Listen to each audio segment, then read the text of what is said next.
Bible Verse Daily. Learn one verse every day. Hosea chapter 41 verse 10 is unusual in the entire Bible for one specific reason.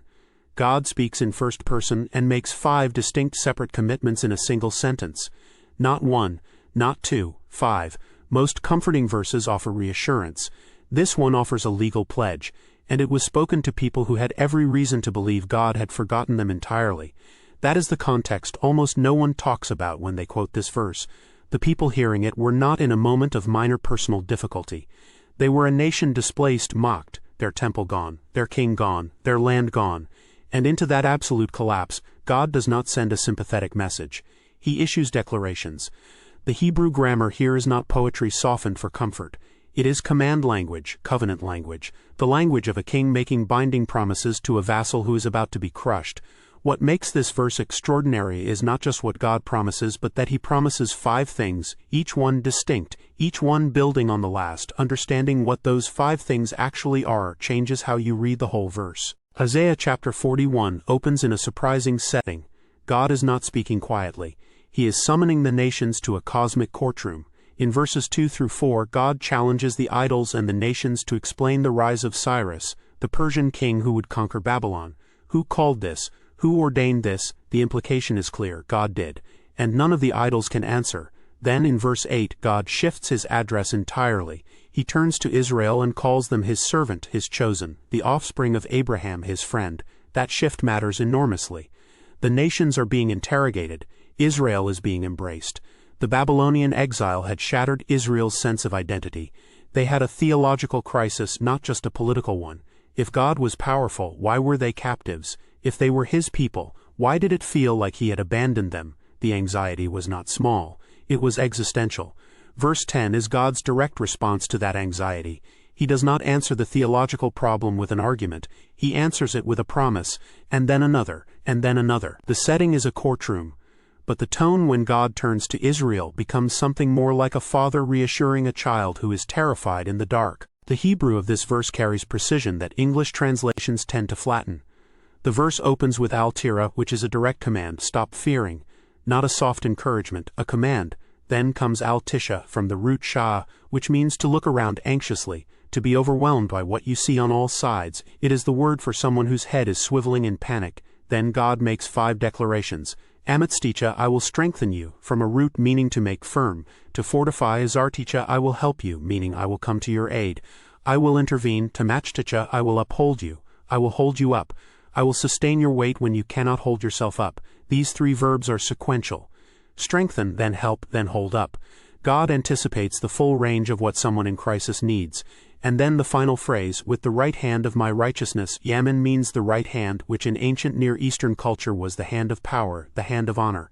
Sikhi means not merely moral rightness but covenant faithfulness. God is not pledging a feeling. He is pledging His own character, His own reputation, His own covenant identity, as the guarantee. Jewish tradition reads Isaiah chapter 41 verse 10 as one of the clearest expressions of God's unconditional faithfulness to Israel as a nation.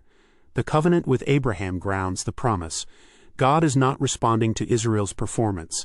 He is responding to His own word, His own commitment made generations earlier. Rabbinic commentary emphasizes that the phrase my God is a possessive, a relationship term. God is not merely powerful here. He is claiming Israel as His own even in exile. Christian interpretation has historically applied this verse to individual believers in personal crisis. The logic is that if God made these promises to an entire nation in catastrophic circumstances, the promises extend to anyone who belongs to Him.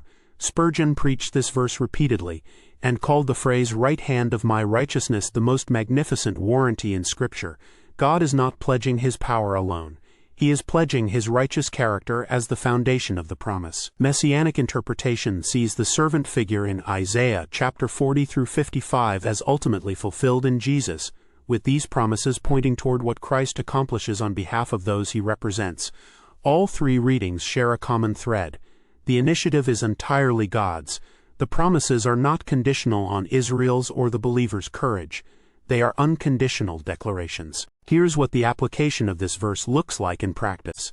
These are not feelings God is offering to produce in you.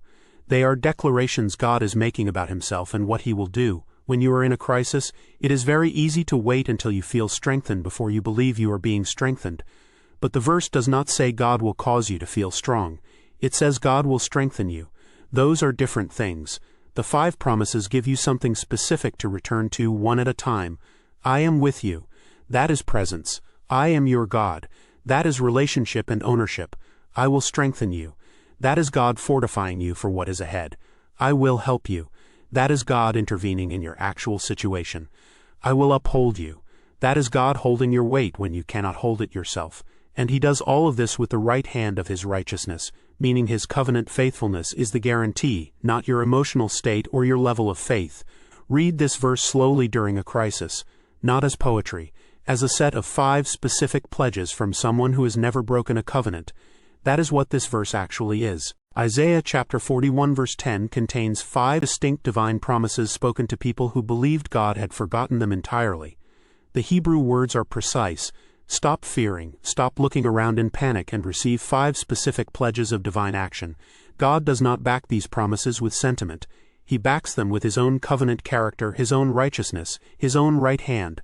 Whatever you are facing, these declarations were planted in Scripture for exactly that moment. If this verse study helped you go deeper, please like, comment, and subscribe to Bible Verse Daily for a new verse study every week. Hit the bell notification so you never miss one. New verse studies every week.